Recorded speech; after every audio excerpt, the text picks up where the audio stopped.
Hey everybody, Dr. Lawrence here. I'm continuing to read from my book, Disinformed, about the ancient Greeks, about truth and persuasion, and essentially how to steel ourselves, how to fortify ourselves against the horrific bombardment of messaging and persuasion that's present in our world. It's this ancient lost art of rhetoric. So in another video I read the introduction, and now we're getting into chapter one. I hope you'll get a mug of tea or water or something to sip on. I have my coffee here, and I apologize in advance. This is not an audiobook studio. This is this is just my home office, so you might hear the occasional bark of a dog or the joyous laughter of children or something like that, which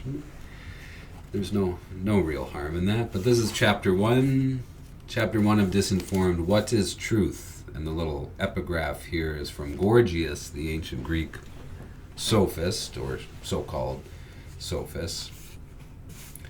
Gorgias wrote, "All who have and do persuade people of things do so by molding a false argument." All who have and do persuade people of things do so by molding a false argument, Gorgias wrote thousands of years ago. Who can we trust? It's hard to know who to trust and where to get reliable information. Americans, for example, might be more inclined to trust modern large news organizations like CNN, MSNBC, or Fox News. Americans might be more inclined than citizens of other countries are to trust their own respective channels. We've kind of just fallen in line with the big corporate news media for some reason I can't fathom. I remember an anecdote that was shared on Reddit, a social media site, a few years ago that illustrates this point very well. A young woman from China came to the United States to study at a university. Her American roommate invited her to come to her family's home for the Thanksgiving holiday. The Chinese student was amazed to see how the American family constantly watched mainstream cable news programs on their television. And this student from China earnestly asked her American roommate, "Why do your parents watch the propaganda station all day long?" In China, apparently, it is just widely understood among younger generations that the state-sponsored news networks might not be the most accurate place to hear about what's happening in the world. Yet for some reason, in the US, we trust these massive corporate media organizations for some reason. Well, we can talk about, I think in some sense it's a McLuhan problem. It's the medium. We're overpowered by the medium of television. We don't stop to question it. It just engulfs us. It just sucks us in. Rather, it's understood that a carefully crafted narrative with a particular purpose is aired on those stations in other countries. In other words, this young Chinese student understood that this is propaganda. In the US, we mistake our corporate media for being fair and reliable journalism, instead of recognizing it as a system for advancing the narratives of the ownership class, the big companies, including those who own and control these mass media companies. In China, many young people widely understand that there's no reason to trust these narratives that are shared via mass communication from state-owned media. I'm not saying this is the norm in China either. This is just one story of an individual to illustrate the point. The point that others can see sometimes what we cannot see, which is that maybe we shouldn't trust these big news organizations. In the US, some of our younger generations similarly get it. They understand this when it comes to cable news. They realize there's no reason to trust these mass communications we receive from for-profit corporations that are owned by a small number of individuals with private interests, since that ownership class is positioned to benefit from shaping the political landscape of our country. Conflict of interest, right? That study from Stanford History Education Group, 96% of high school seniors did not detect a conflict of interest in a web page about global warming published by a fossil fuel company. So we naturally fall in line with these narratives for some reason. We're easily persuaded. We're easily disinformed. As American thinker and father of modern linguistics Noam Chomsky put it in his famous book Manufacturing Consent, now there's a quote from Chomsky, the mass media serve as a system for communicating messages and symbols to the general populace. It is their function to amuse, entertain, and inform, and to inculcate individuals with the values, beliefs, and codes of behavior that will integrate them into the institutional structures of the larger society. In a world of concentrated wealth and major conflicts of class interest, to fulfill this role requires systematic propaganda. Otherwise, why would you? Why would you go sit in an office and do the bookkeeping for an evil company that pollutes your lakes and rivers and food sources, unless you felt you had to, unless you had been propagandized very deeply into thinking that, well, maybe it's not such a bad thing. Excuse my coffee slurping. An acute and obvious example of this occurred in 2021 when retail investors began buying large amounts of the publicly traded GME GameStop stock, causing massive losses for hedge funds who held short positions, betting that the stock's price would fall. Whose side do you think cable news networks supported? The hedge funds or the everyday retail investors? The hedge funds.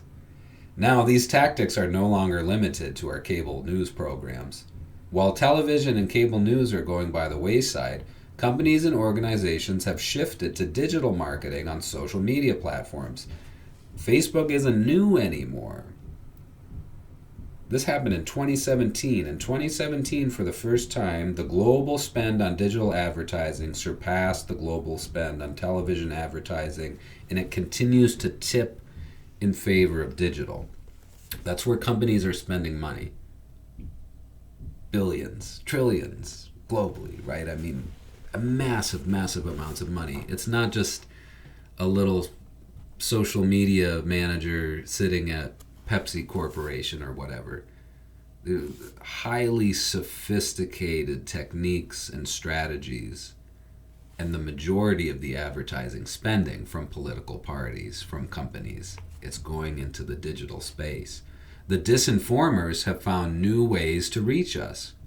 We've been lied to for thousands of years by people in power, and now they find new ways to do it, new methods, new means. At best, we might understand that these centralized news channels are inherently biased because they are owned by large corporations, and their business model is to sell advertising space. But here Chomsky again reminds us, large corporate advertisers on television will rarely sponsor programs that engage in serious criticisms of corporate activities, such as the problem of environmental degradation, the workings of the military-industrial complex, or corporate support of and benefits from third world tyrannies. In short, that's their business model, to hide and obfuscate and lie about those things. At worst, these centralized news stations spread ideological disinformation to meaningfully mislead the public in service of big business, the military-industrial complex, the music-industrial complex, religious and political ideology, and other centralized and organized interests. In the 2020 court case, McDougal v. Fox News Network, Judge Mary Kay Viscochel determined that any reasonable viewer of the Tucker Carlson Tonight Show would approach any statements he makes with an appropriate amount of skepticism. Even the U.S. courts have determined that our news organizations don't air the news. These are entertainment shows that we should approach with extreme skepticism, understanding that the commentators we are watching are not stating facts. But they're trying to rile us up. That's rhetoric, that's pathos, that's emotion. Often with fabricated information, outright lies, and excess emotion. I remember Fox News being on all the time when I was a kid growing up. Anger, wrath, and fury, and lies. It's propaganda. But they all are. All of these stations have their particular messages for particular purposes, crafting a certain narrative to get you to think a certain way. When we're faced with evaluating the truth of a claim, we can boil down the whole complex question to a simple 4-part question. We can boil down the complex equation to a simple 4-part question. What is the credibility of a source or speaker? What are they trying to make me do or believe? Why are they doing it? What techniques are they using to make me feel or think that way? 4 questions you can ask whenever you're watching something or reading or listening to something.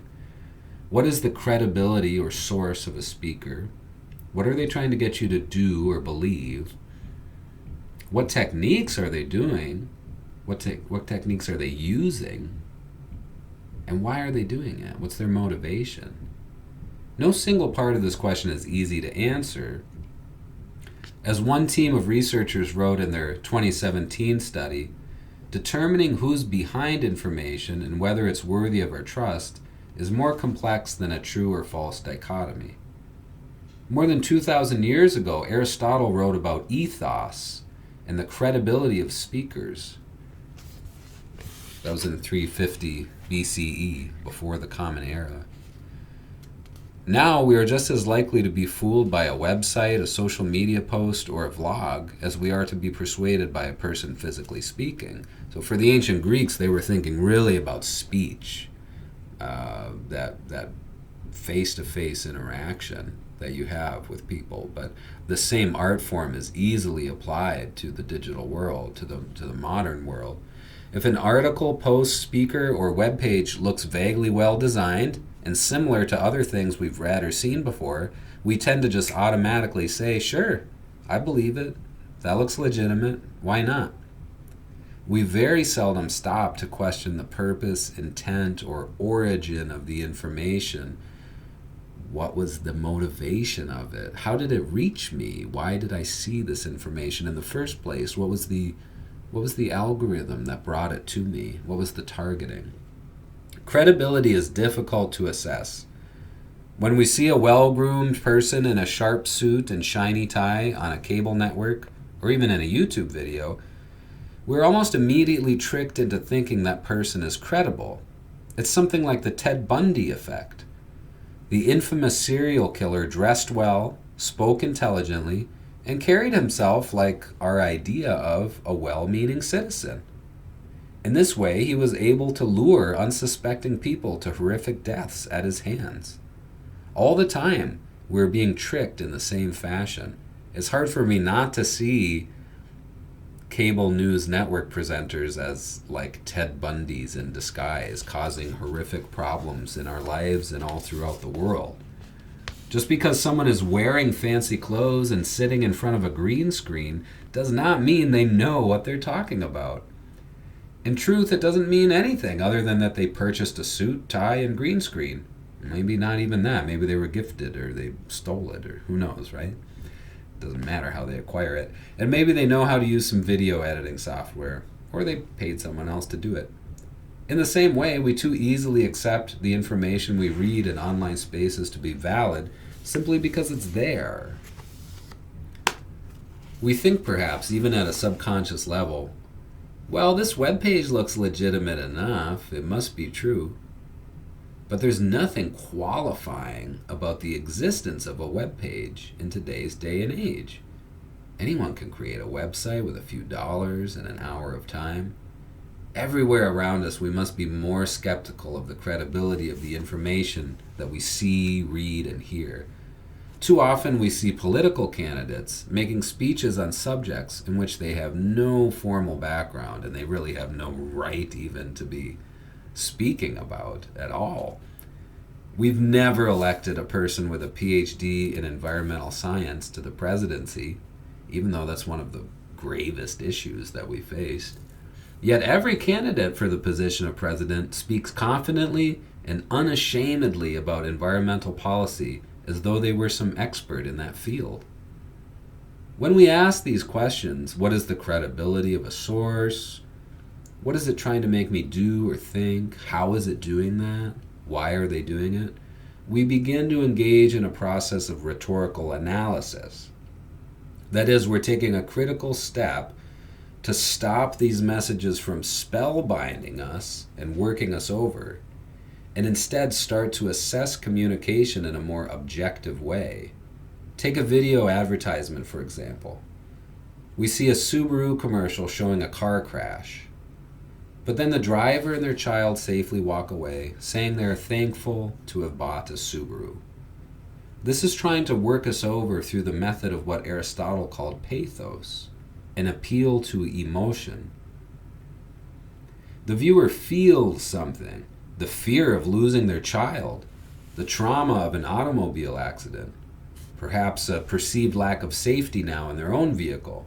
There might be dramatic, cinematic, swelling music that accompanies the advertisement, and that plays on our nervous system to increase our heart rate, create a sense of uncomfortable tension, which plays even further into this pathos. Then, the solution: just buy a Subaru. If you don't want your child to die in a horrific car crash, just buy a Subaru. That's the lie that the company is selling to you. It's creating some sense of urgency or fear and then saying, here's how you can resolve it by purchasing some product. It's not true.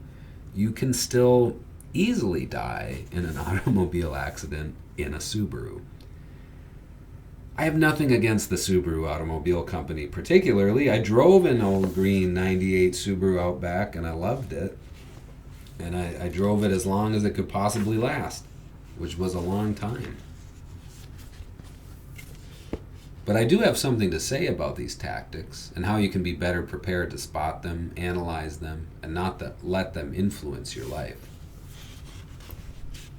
The funny thing is, now looking back on this, I was in an accident with a deer and the Subaru, and we were all okay. So I wonder if I kind of I might change the wording of some of this in the book. I am thankful to have had a Subaru. It's impossible to calculate what level of the design of the automobile's manufacturing, what level of influence did that have in saving us it's a complicated problem. Nonetheless, that is a kind of, it's clearly a kind of disinformation for an automobile company to advertise in that way, to say, if you don't want to die, then you better buy our vehicle, when they all more or less adhere to the same standards of safety, and there's no way, certainly, of avoiding death through the purchase of a car, right? That's the kind of logic I'm getting at there. This is the power of rhetoric, to ask questions about credibility, intent, and purpose. The logic of the advertisement is to make you feel fear and to present you then with a solution to that fear. Buy a Subaru and all your problems will go away. Protect your children. Buy. If you don't buy it, you must not love your family. That's from the perspective of the company. That's essentially what they're saying in the construction of these advertisements. That's the distilled logic of the advertisement. Of course that's their purpose. They're a car manufacturer. They're in the business of selling cars by any means necessary. But is it true? Will buying one over another protect your family than some competitor's vehicle? We don't really know. And it's too complex of a multifactorial problem to figure out, even if we had all the data available to us. The world's best quantum computer probably couldn't help you with that one. So who is credible? We can't trust advertisers, can't really trust our governments. Should we trust no one? Credibility is a practical thing to think about. Who are you going to hire to fix your air conditioner or perform your spinal surgery? You might have to look at several sources and pick among them. You could read a surgeon's biography on a hospital webpage, look up their education, see where they completed their residency. You could find out where they got their medical degree and how many years of experience they have performing a certain surgery. You can ask that question directly to them. How many times have you performed this operation? You could look at public data about the hospital to see what the post-operation infection rate is and how it compares to other hospitals. Those are all ways of pragmatically, practically evaluating the credibility of an institution, and that can help you make a decision in life. You have to ask those questions. What is the credibility of a person? What is it trying to make me do or think? How is it doing it? And why are they doing it? Hopefully you come to find out the hospital has a great surgeon who has years of experience and a great track record that will lead you to a positive medical outcome. That was my experience when Dr. Craig Kosha performed an L5-S1 microdiscectomy on me. I was in my 20s. I was glad for that. I did my research. I trusted the best spinal surgeon around that I had access to, and he did a fantastic job. You need to think there are pragmatic issues in life where you really have to evaluate the credibility of information. It can be life or death. Skepticism and rhetorical analysis doesn't always mean we have to end up in a place of negativity or conspiracy theorizing. It's really the opposite. It means we're in search of the truth, of better realities, of the best outcomes. We want to find the best solutions for our problems with the best data, the most accurate information, so that we can make informed decisions, logical, rational, objective decisions as much as we can based on evidence and replicable evidence. We have no perfect institution for discovering truth. Even in the scientific community, for example, data might be faked in a clinical trial to push a new drug to market, or companies like Uber hire scientists to publish peer-reviewed research that shows their services in a particular light. Human error and greed are everywhere. The reason I use scare quotes there is not all peer-reviewed information is equal, right? There are different journals out there, different peer-reviewed processes. So even within the designation of peer-reviewed information, you still have to be very skeptical of methodology, of the replicability of results, and so on. Human error and greed are everywhere. And of course, we can hardly trust politicians and public figures who claim to have the benefit of average citizens on their mind, while they use their inside knowledge to trade stocks and gerrymander and lie to the public and block legislation that would help the average citizen, with rapidly rising housing prices, stagnant wages, rising consumer debt, outrageously expensive college education, and a host of real, serious, direct problems that affect hundreds of millions of people. Politicians more generally seem to just kick the can down the road to the next administration, even the next generation.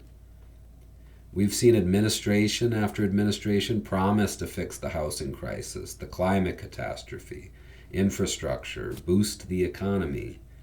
Yet the planet's still burning. People are still homeless and hungry. And it's hard to say anyone is listening to public opinion. Aren't democracies supposed to serve the will of the people, by the people, and for the people? If ever there was a group of folks who needed to orient themselves toward truth and read some philosophy, it's the political class. While our trust in these large institutions like government, news organizations, universities, science at large is diminishing, the average citizen is also being bombarded by increasingly advanced, sophisticated disinformation through complex algorithms, digital media, and social media. Despite our understanding that big tech companies don't have our best interests at heart, North Americans are still using their smartphones on average for more than 3 hours a day, and we're exposed to thousands of advertisements a day. We know the big tech companies don't have our best interests in mind, Organizations don't have our best interests in mind. Our government doesn't seem to represent the average person. We know all this, and yet we still absorb all this information from their propaganda machine. Marketers and writers have learned to disguise information as opinion pieces, sometimes called advertorials, or referred to more generally as native advertising, such that it is becoming harder and harder to determine what is organic, natural content in social media and what is an advertisement. We tend to assume anything we read is credible, but we should be doing the opposite. We should assume it's not credible first and seek and analyze and evaluate to see if it might be credible. Go in with skepticism. All of this might seem like an insurmountable and world-ending situation, but it may soften your concerns a bit to know that these are problems humans have been dealing with since the dawn of time. It doesn't make our present concerns any less species-threatening, but it does go to show something about the nature of human experience and civilization. It's hard to go anywhere in the world without someone trying to sell you something, or lie to your face for their personal gain, or in the service of their ideology. The short answer to the question of who to trust is no one. Trust no one but yourself. Not even me. Question me. Challenge me. But if you're going to learn to trust yourself, you must learn to become a better thinker and analyzer of information and credibility. Because if we are so easily persuaded and deceived, how can we even trust ourselves not to be fooled and not to spread more inaccuracies, even accidentally? Socrates had insight for this too. We must humbly admit that we know very little about the world and very little about the universe. Maybe very little about ourselves too. That's enough for now. Thanks for listening. That was part of Chapter 1, the first section of Chapter 1, called Who Can We Trust? That's from my book, Disinformed, The History of Humanity's Search for the Truth, which you can find all over. And I have a new free ebook if you sign up for my newsletter at danlawrenceauthor.com, and there's links to that all over my page and in the description for the video. But more importantly, I hope that this was just useful and interesting for you, and let me know if you enjoyed this or if you had any questions about the book or any of the ideas that I'm writing about. And I hope to keep doing this. It's nice to just make a cozy little reading corner and share some of my book with you, and I think I'll read some other books as well, so I hope you'll stay tuned, and I hope you'll also tune in to the newsletter. I'm sharing and writing about the ancient Greeks, and also just some general, like, everyday philosophy, everyday rhetoric struggles that I have. I like to think of it as being a very honest newsletter. I try to be a rather honest person because life is difficult. It's very difficult. There's lots of suffering, lots of pain, indecision, and questioning. And so my newsletter is called the Last Bastion newsletter, kind of taken from the idea of Hemingway's clean, well-lighted place. Just as sometimes it feels like the world's burning. It feels like that Thomas Cole painting where everybody's running around and screaming and Rome is burning. But it doesn't really have to be like that. It can be in some way a matter of perception. And so by sharing wisdom from the ancient Greeks and Romans and my own experience, I try to soften the terror a little bit, try to create a little bit of a happy, cozy, interesting place in that newsletter. And then I share also in the newsletter free books sometimes that I've written and other little tidbits of life on planet Earth. Well, take care of yourselves out there. Again, this was reading from the first section of Chapter 1 of Disinformed, The History of Humanity's Search for the Truth. Good luck out there. Keep asking questions. Embody that art of rhetoric and that art of philosophy, sister disciplines. Philosophy is the art of asking questions, And that belongs to everyone. That doesn't have to mean that you've even read Plato. I encourage you to read Plato, but you don't have to read Plato to embody the spirit of Socrates. You can simply ask questions. Well, what do you mean by justice? What do you mean that it must be that way? What evidence do you have to back up those claims? And then rhetoric, this art of persuasion, you can ask questions. Well, what do they really want me to do? How do they want me to think, and why? What do they gain from this? And should I believe it? Powerful, foundational questions for a classical education, for the mindset of someone who reads through the canonical tradition, an important mindset for someone just going about everyday life in this confusing world. That's a method, that's a kind of folk knowledge, a kind of way of being in the world, to be philosophical. And that does not mean to be prestigious or academic or anything. It just means to ask questions wherever you are and however you are and whoever you are in the world. And I welcome you into that. I welcome you to ask questions. I encourage you to ask questions, and to ask questions about language and writing and media that you're exposed to as well. Good luck out there. Take care of yourselves.